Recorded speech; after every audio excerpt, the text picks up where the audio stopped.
Jackie Adanero lives in a gated community outside Buenos Aires. For years, she benefited from cheap water, electricity and gas that were subsidized by the state. But a recent government decision to cut residential subsidies will double what she has to pay for services. Cuando dijeron que lo iban a sacar, dijimos, bueno. I'm okay with paying more if the extra money will benefit the poor, but I don't think that will be the case. We're already suffering with one of the highest inflation rates in the world, so now paying more for services will obviously affect our income. Cristina Fernandez. Over a month ago, Cristina Kirchner was re-elected Argentina's president in a landslide.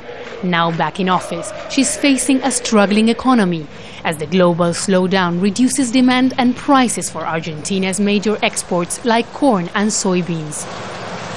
So she's been forced to cut government spending.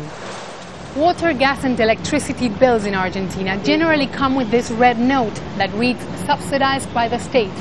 This bill, for example, is now $50, but in the coming months it will be around $400.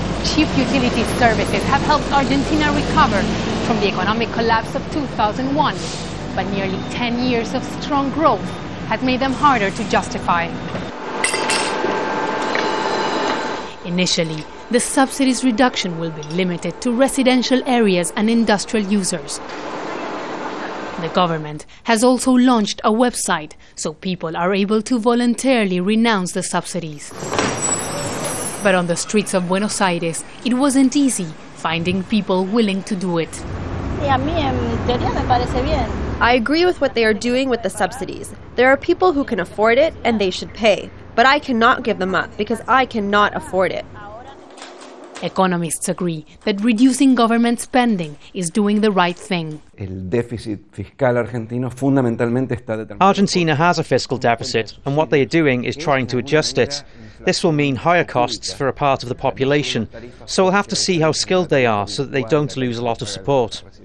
Argentine consumers have gotten used to cheap utilities. Any widespread and sudden reduction of subsidies would likely prove unpopular.